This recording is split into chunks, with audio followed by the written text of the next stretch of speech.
Well, I'm safely back in Minnesota now, and I'm taping this one on the same day. So I will. This is going to be the Tuesday second edition. And what if I told you that we should probably talk a little bit about banking services? And I mentioned earlier in a previous episode about paying for your gas correctly, and this is still true.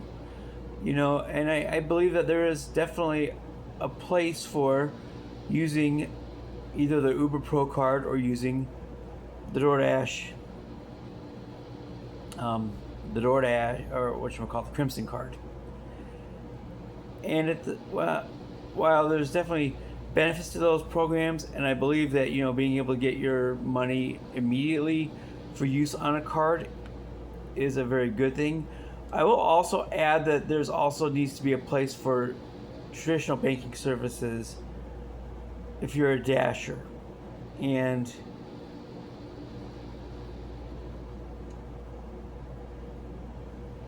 I don't write checks the old-fashioned way, so that's not relevant. But if it is, then you need to consider looking for a traditional banking institution. Now, I do have one. My previous 1099 job, of course, was Wells Fargo, and they terminated me about a month ago. And so I had no reason to stay with them. And so, as I've mentioned before, I did search for a new banking institution, and I came upon U.S. Bank, which has national locations, of course, and benefits me when I travel. And also the services that you have with any of the traditional banks, including them and Chase, is the availability of a service called Zelle, which allows you to transfer money to pay other individuals who have accounts also at these banks. I don't know all the Zelle banks, but they're like Wells Fargo, U.S. Bank, Capital One. I have a Capital One account too. That is another one that has it. Chase does too, and I believe Citibank does as well. But Zelle is all the major banks basically. So if you need to instantly send money to somebody else, I do have that need on occasion. But you can connect your DoorDash driver accounts to Venmo and have that available as well. But that's a little bit more complicated. So I would personally suggest getting an account with one of the major banks to have some of those instant transfer services, and also be able to use fee-free ATMs. That's another biggie that you don't get with the Dasher cards or the Uber Pro card. And that's fee-free ATM services. We have one U.S. Bank branch here in town, and a couple more nearby. They have more physical locations in Minnesota than probably anybody. So I use them for that reason. I can get cash at fee-free at the branch here in town, and I can use it in several different neighboring towns and get cash that way if I need cash for any reason, which isn't very often anymore. But that's one big reason to get an account at a major bank.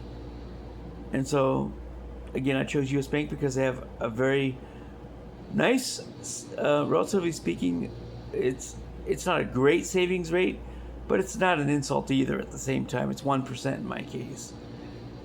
And of course the debit cards, I've gone ad nauseum about that before and how they make money off of those, but those are also nice to have. And if you have a local bank, you can get local service.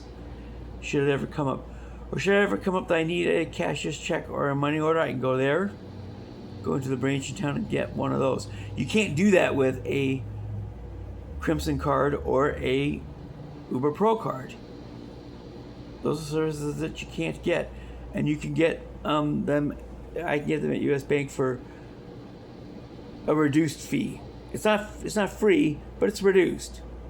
I think it's like half off because I have a certain account package with them. So that's my thought for the day today.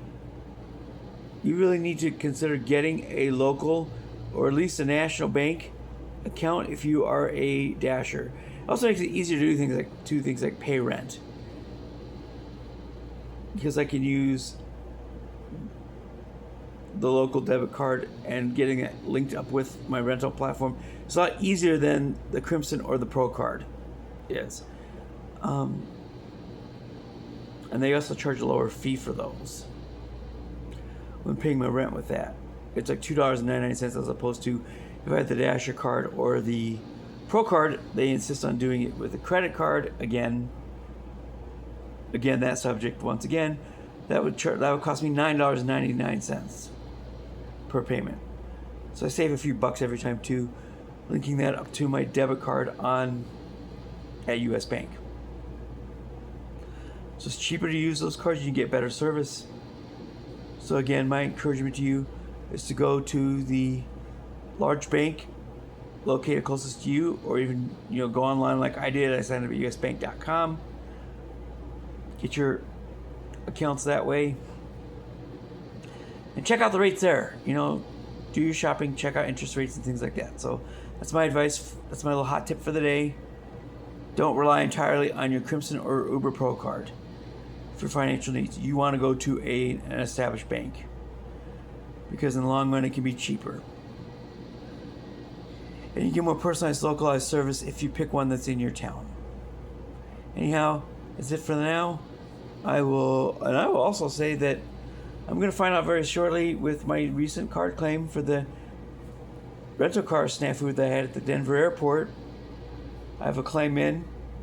I think US Bank will probably handle my case a lot more diligently, a lot more carefully than Wells Fargo did. Because having worked for Wells in complaints, I know now that they don't handle the services not received claims with the same care. They tend to reject them out of hand. So far, US Bank has not done so. So anyway, that's my 2 cents for the now. I will talk to you folks later. See you tomorrow. Have a great day, and peace out, homies.